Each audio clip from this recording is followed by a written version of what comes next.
Just remember, I remember a lot, but I remember, having just time with him upstairs.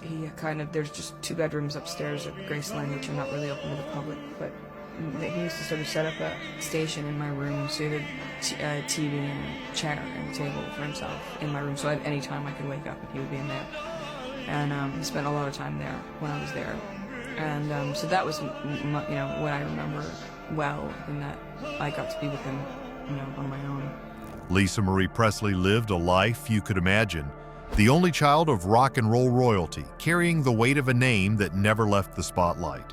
But behind the iconic last name, behind the flashes of cameras and the crowds at Graceland, was a woman battling grief, addiction, heartbreak, and an identity forged in loss. In her final years, Lisa Marie finally began to open up, not just about her famous family, but about the demons that haunted her, the truth behind the rumors, and the legacy she hoped to leave behind. In this video, we uncover the life of Lisa Marie Presley, from childhood in the shadow of Elvis to her own journey through music, motherhood, tragedy, and ultimately, peace. Her story is one of resilience, raw honesty, and a haunting echo of a family legacy, both luminous and painful. Stay with us till the end because she will reveal some shocking rumors about Elvis Presley that are true. Early life and background. Lisa Marie Presley was born on February 1, 1968 in Memphis, Tennessee, just 9 months after Elvis's wedding to Priscilla Presley. From the moment she arrived, Lisa was the center of her parents' universe, and by extension, the world's curiosity. She spent her earliest years at Graceland, her father's sprawling estate that had become a symbol of American music history. But her childhood was far from ordinary. When she was just 4, her parents divorced. Lisa's life quickly became a back and forth between 2 coasts, Memphis with her father and Los Angeles with her mother. Though the world saw her as Elvis's little girl, Lisa was navigating a life split between 2 realities, the glitz of the stage and the silence of growing up in fractured homes. Despite the separation, she remained close to both parents. Elvis adored her, taking her on tour, letting her play backstage, and even waking her up in the middle of the night just to sing with him. But when Elvis died suddenly in 1977, Lisa was only 9 years old. The loss was devastating. She not only lost her father, she lost her anchor. As the only heir to Elvis's estate, Lisa became a symbol of his legacy. But away from the cameras, she was grieving.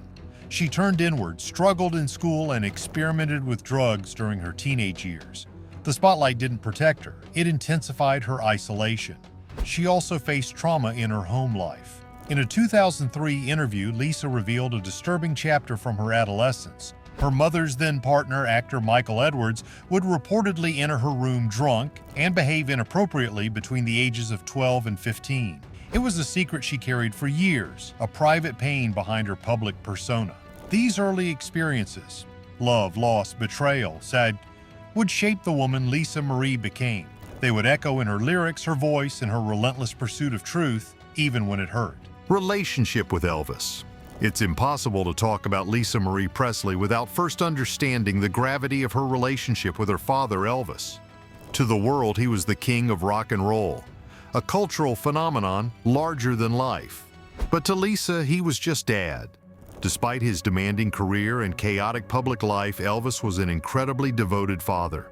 He doted on Lisa, inviting her on stage during performances, playing piano with her at home, and filling her world with music and wonder. In many ways, she was his closest companion in those final years. She often spoke of waking up in the middle of the night to find her father ready to sing or dance or simply talk about the world. He inspired her in more ways than one, not just musically, but stylistically and spiritually. Lisa admired his bold fashion choices, his charisma, his ability to command a room. He was her first teacher, her hero, and her safe place. But when he died in 1977, everything changed. Lisa, only 9 years old, was among the first to discover his lifeless body at Graceland. That moment, seared into her memory, marked the beginning of a lifelong battle with grief. The man who had taught her joy, who had made her laugh and sing, was suddenly gone, and the silence left behind was deafening. Growing up in the shadow of Elvis Presley came with blessings and burdens. Lisa inherited his fame, his fans, and his musical instincts, but she also inherited a legacy riddled with pressure, addiction, and tragedy. And for the rest of her life, she would try to find her own voice inside that echo. Heir to the legacy. When Elvis passed away, Lisa Marie became the sole heir to one of the most iconic estates in music history. Initially, the estate was managed by her grandfather, Vernon Presley, and great-grandmother, Minnie May. But as both passed on, the responsibility and the legacy fell entirely to Lisa. On her 25th birthday in 1993, Lisa officially inherited Graceland and Elvis Presley Enterprises, valued at over $100 million. With it came the weight of preserving her father's image, his music, and everything that Graceland represented to millions of fans. But Lisa didn't shy away from it. Instead, she leaned in, fiercely protective of her father's legacy, yet determined to open it to the world in her own way. She turned Graceland into a place of pilgrimage, inviting fans not only to see where Elvis lived, but to understand the man behind the myth. She took the stewardship seriously, keeping her father's possessions, his costumes, awards, furniture, and guitars intact and on display. In interviews, she spoke often about feeling honored to carry the Presley name, and though the weight of that legacy could be suffocating at times, she never once expressed regret about who she was. Lisa wasn't just guarding a brand, she was preserving a memory, one that was as personal as it was global. Music career. For years, Lisa Marie Presley resisted the pull of the spotlight, but music, her father's greatest gift, was in her blood, and eventually she gave in to the calling. Her first official step into the industry came in 1997, with a haunting posthumous duet with Elvis titled "Don't Cry Daddy." The song, blending her voice with his, was more than a tribute. It was a cathartic expression of love and loss. But it wasn't until 2003 that Lisa launched her solo career with her debut album, To Whom It May Concern. Bold and bluesy, the record showcased her raw voice and darker, introspective lyrics. Lisa wrote every song herself, crafting melodies that reflected the pain and complexities of her life. Critics were pleasantly surprised. The album reached number 5 on the Billboard 200 and was certified gold, a strong statement from someone trying to step out of her father's shadow. Her lead single, Lights Out, gained traction both in the US and UK, and reviewers praised the album's unpolished, gritty feel.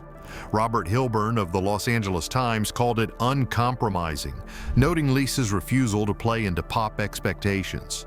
2 years later, in 2005, she released Now What, an even edgier follow-up that debuted at number 9 on the Billboard chart.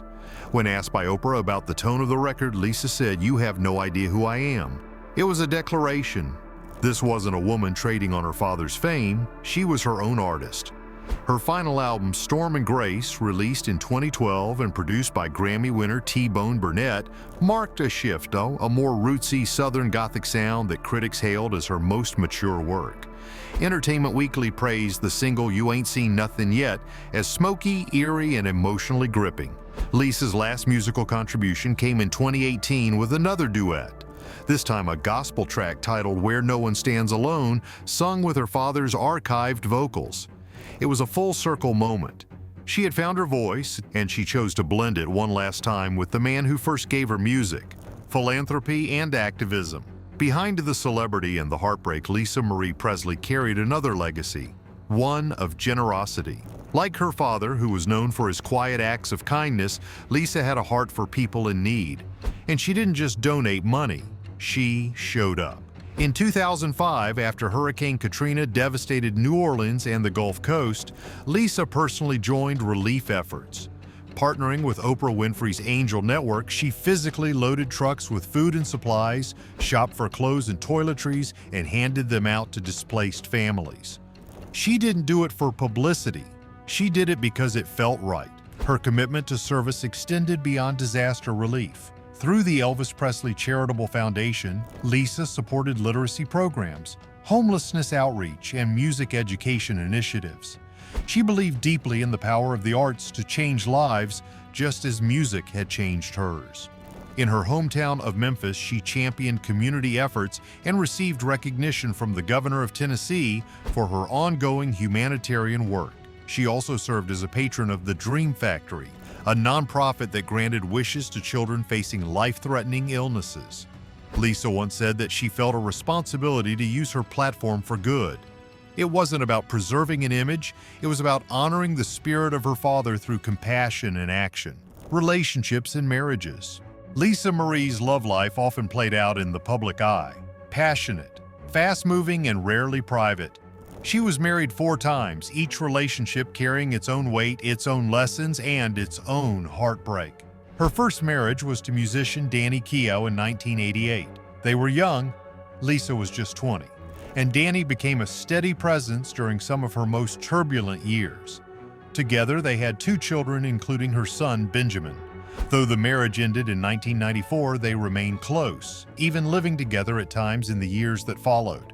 Lisa would later call Danny her best friend. That same year, she stunned the world by marrying Michael Jackson. The union of the king of rock and roll's daughter with the king of pop was a media sensation. Behind the scenes, their relationship was complex. Lisa supported Michael through his legal troubles and his battles with addiction, but the pressure and instability proved too much. They divorced after less than 2 years. She was briefly engaged to musician John Ozicha before meeting actor Nicolas Cage. Their romance was intense and short-lived. They married in 2002 but filed for divorce just 107 days later. It was a whirlwind, dramatic chapter that Lisa later described as an emotional roller coaster. Her 4th and longest marriage was to music producer Michael Lockwood. They married in 2006 and welcomed twin daughters Finley and Harper in 2008. For a time, it seemed Lisa had found stability. But after a decade together, the marriage collapsed into a bitter and public custody battle, marked by allegations of misconduct and years of litigation. Through all the highs and lows, Lisa never stopped believing in love, even when it hurt. In interviews, she spoke candidly about her mistakes, her heartbreaks, and her hope that someday she would find peace not just as a partner, but as a person. Addiction and recovery. Lisa Marie Presley's battle with addiction was both personal and generational. She grew up witnessing the devastating effects of substance abuse. Her father, Elvis, died with a cocktail of drugs in his system. Her ex-husband, Michael Jackson, would suffer a similar fate.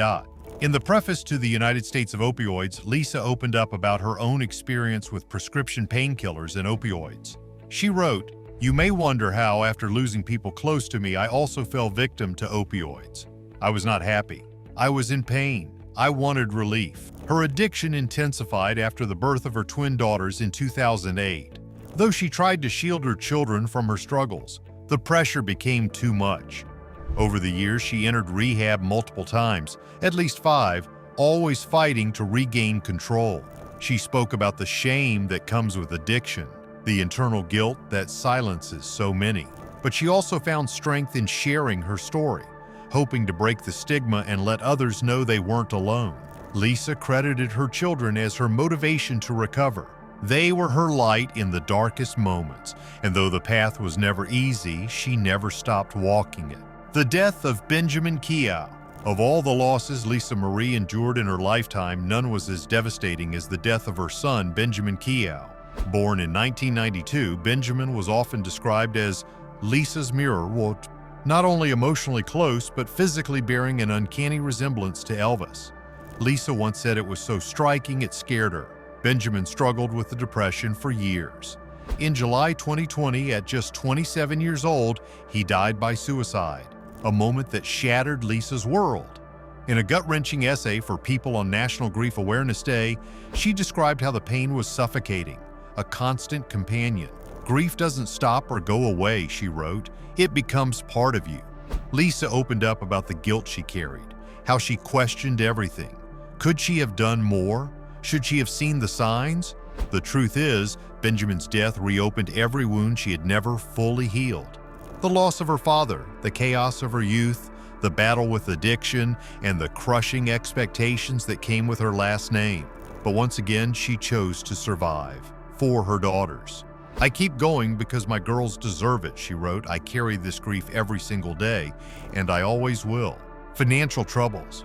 While many assumed Lisa Marie Presley lived a life of wealth and privilege, the truth was far more complex. In 2018, she filed a lawsuit against her former business manager, Barry Siegel, claiming he had mismanaged her estate and squandered her fortune. Once valued at over $100 million, Lisa alleged that the Presley estate had been drained, leaving her millions in debt. The legal battle revealed not just questionable financial decisions, but years of unchecked spending, failed investments, and rising tax obligations. At one point, she owed more than $16 million in unpaid taxes and was struggling to maintain her lifestyle. Some blamed her own choices, others pointed fingers at the people around her, but one thing was certain: the daughter of Elvis Presley, heir to an empire, was now in financial ruin. Eventually, Lisa sold a majority stake in Elvis Presley Enterprises to recoup losses. It was a painful decision, but one she made to protect what remained: Graceland, her childhood home, and a symbol of everything she had loved and lost. Final years and shocking revelations.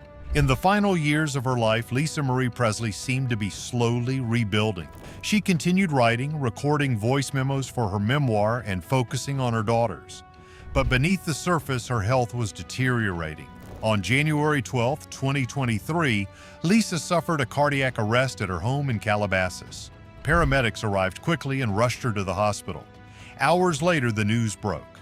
Lisa Marie Presley had died. She was 54 years old. The autopsy later revealed that the cause was a small bowel obstruction, a complication related to bariatric surgery she'd undergone years earlier. There were also traces of opioids and other substances in her system, though not at lethal levels. But just before her death, Lisa had been preparing something major: a memoir co-written with her daughter Riley. In the manuscript, which is set to be published in late 2024, Lisa reportedly reveals truths that fans had speculated about for decades. Among the most shocking, she confirms several long-standing rumors about Elvis's private life, including his struggle with severe health issues far earlier than previously known, and his secret attempts to seek spiritual help from fringe healers and Scientology-affiliated groups near the end of his life. These revelations, Lisa believed, were necessary to set the record straight, not to tarnish her father's name, but to humanize him. People saw him as a god, she reportedly said, but he was a man, a brilliant, troubled, beautiful man, and he deserves to be understood. Her voice may have gone silent, but with this memoir, Lisa Marie Presley ensured that her story and her father's would finally be told in full. Lisa Marie said, "There was something my father did in secret, something even his closest friends didn't know. Not the Colonel, not the Memphis Mafia, not even my mother. He had a hidden room at Graceland. I remember stumbling upon it when I was about 6 or 7. I wasn't supposed to be there. It was behind a panel in one of the upstairs hallways. He called it his sanctuary. Inside were stacks of books, not about music or fame, but about the occult, metaphysics, ancient religions, and astral projection.